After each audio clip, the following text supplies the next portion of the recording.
Hello and welcome to silver.international, dear ladies and gentlemen.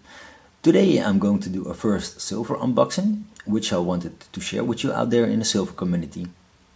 And if you haven't seen some of my other videos, it's perhaps wise to do a little introduction first of myself. So I recently started silver stacking about 2 months ago, and as you might note, this doesn't of course make me an expert in the world of bullion, because I have such limited experience up to now. But I'm a quick learner and not trying to be arrogant, sorry. But it can be quite intriguing to follow me as a starting new silver stacker and to see which path I will be following. And also to check out some unique bullion coins that I will pick up along the way. Or to see some exciting 2 euro coin roll hunts where we hope to find low mintage coins and some nice commemorative issues. I'll be posting some links at the end of this video and in the description box. Before starting silver stacking, I watched dozens of videos about this specific topic, and I have read dozens of articles that float around on the internet regarding questions like what strategy is, for example, best used for my own personal taste, planning and budget. What kind of silver to buy? Should I buy junk silver and or silver bullion? What kind of bullion coins to buy actually? And which mints have the best quality of bullion coins? Which bullion dealers have the best or lowest prices? What is sort of an optimal composition of the silver stack? And with this I mean what percentage of your stack is advised for silver, which is considered junk silver, what percentage for generic rounds, and what percentage is advised for bullion coins, etc. How much are taxes and shipping costs on silver? To give you an idea, I live in the Netherlands, where no value-added tax is charged on gold coins or gold bars, and value-added tax, in short, VAT. But with silver, the matter is different. Silver is foremost seen as a raw material, and therefore, according to regulations, 21% VAT would have to be charged when purchasing silver. Luckily, an exception is made for silver bullion investment coins, because a while ago it was agreed that these coins have a numismatic value, but silver bars aren't exempt from 21% value added tax. The exception with silver investment coins means that only 21% value added tax is charged on a profit margin of the selling bullion dealer. So in my case, with a limited budget, buying silver bullion coins is the preferred choice. I reside in Western Europe, as mentioned, so the choice I made is not to stack a large portion of US silver eagles like you see with many other stackers in the YouTube community, but European or British Commonwealth coins for the most part. It's not like I don't approve of the silver eagle.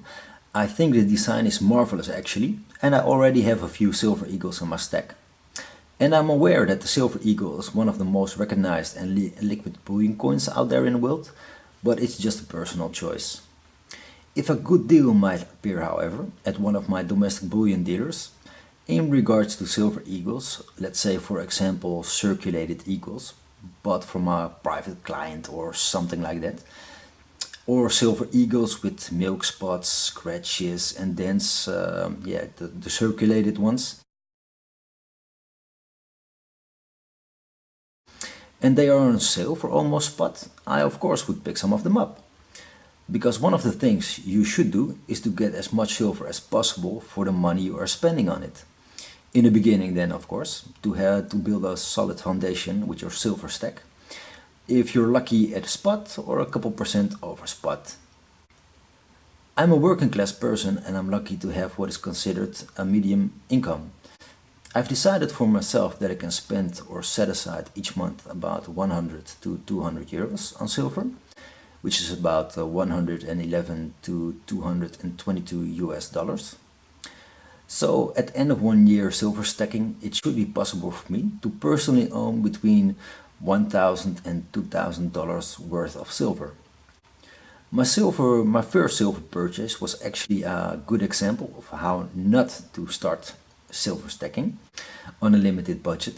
Even though I knew better, But yeah, as soon as I started silver stacking, I immediately also was hooked to the numismatic side of it.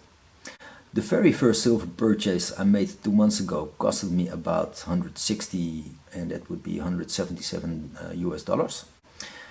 This consisted of some Dutch constitutional silver currency struck after World War II. These are silver guilders and have a 72% silver content and would therefore fall in the category of what's called junk silver.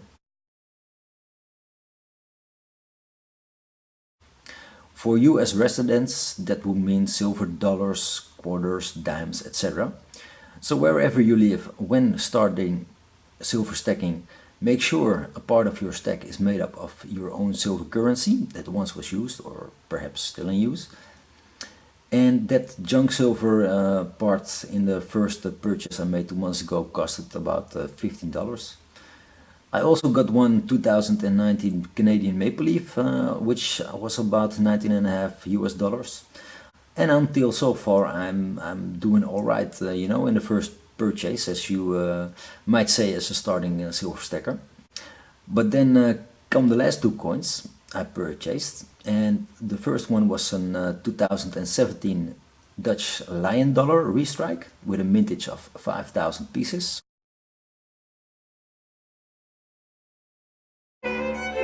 The first lion dollars were actually struck at the end of the 16th century, which was also the time when the Dutch Mint was founded, 1567, and clearly marked the beginning of a new era for, at that time, the Dutch Republic, which is now the Kingdom of the Netherlands. This coin was used by the Dutch and the Dutch traders to generate their business and to do that on a worldwide basis, and that makes it one of the iconic coins in the history of the Netherlands. Which I bought for 58 euros, and that would be $64. And one Chinese 1997 Panda with a mintage of 50,000 pieces for 70 euros, and that would be $77. And this is the part of silver stacking where higher than usual premiums come into consideration because of a supposed numismatic worth. So these last 2 ounces costed me $141, but as a starting silver stacker on a limited budget, it would have been much better to have bought for the same amount of $141 some more maple leaves, Australian Philharmonicers or silver eagles, for example. Because yeah, I could have gotten 7 troy ounces instead of the 2 troy ounces, and that's quite the difference. But I just wanted to have the Dutch Lion Dollar since I'm a proud Dutchie, and these ironically are very hard to come by in my own country. This because of the low mintage of 5,000 pieces and the fact that a large portion is shipped to international dealers for their popularity abroad. I have 2 of them now, and I'll show them in a future video. So subscribe and hit that notification bell to see those or other interesting videos. The Panda had a reduced price, and from a future flipping point of view, I thought, why not? The plan I made for myself is that a large part of my silver stack is going to be just bullion coins, bought for the lowest price possible. And the other minor part of the silver coinage, which I will hope go up in numismatic value, perhaps, and perhaps I'll one day. But yeah, it's my own money, so I can do whatever I want, and so can you, of course. But a better advice would thus be to stack as much silver for the lowest prices and not to pick up numismatic silver coins with high premiums when you're starting with silver stacking. Do this in a later stadium when you've laid a proper foundation in your silver stack, I would say. Okay, so enough chattering about that, and let's go to today's package. I've purchased the coins in this package at the Bullion Dealer that is called 101munten.nl, and I will put a link in the description box. This is a Dutch bullion dealer located not far from me, about a 40-minute drive. And since I have a leased company car with a tank card, I favor to pick them up, because this saves me shipping costs, which in turn I can spend on silver. and there's not so many traffic on the highways in that region. No traffic jams at all, and so the journey is easy and quite pleasant. I can have a chat face to face with the bullion dealer himself about mostly bullion and other matters.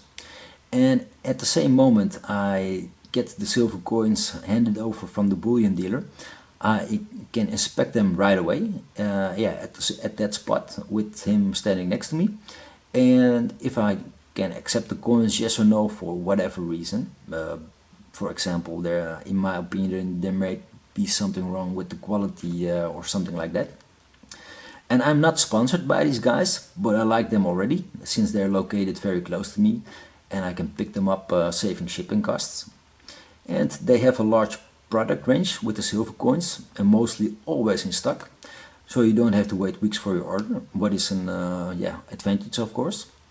So without any further ado, let's open the package and see what's inside.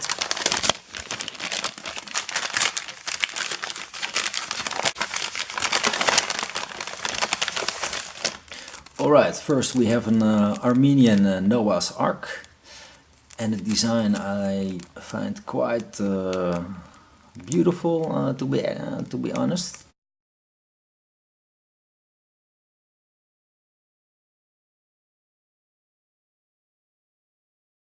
And this one is from 2019.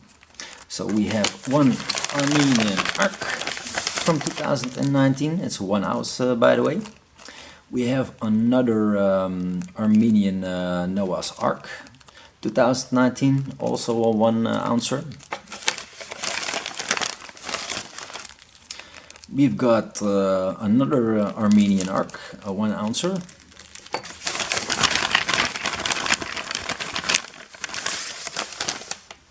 We have a visiting card with, I think this is the bill and the receipt. Yep, this is the bill and the receipt. So what do we have here? We have an Australian kookaburra, which is from 2020.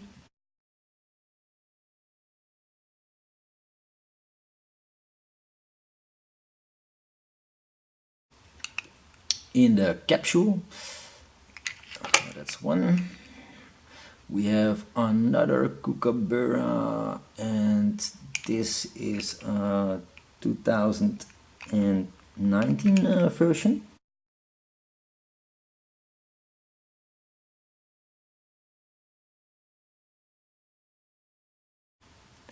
I believe, yes, this is 2019. We have another one from 2020, another kookaburra. What do we have here? We have another kookaburra, and this one is also from 2020. We have another kookaburra, which is from 2019.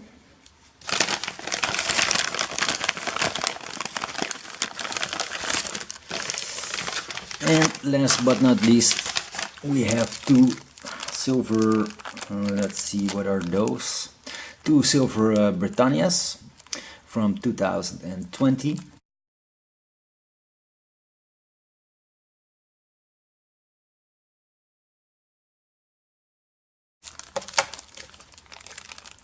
Which I think also look very great and wonderful, the design.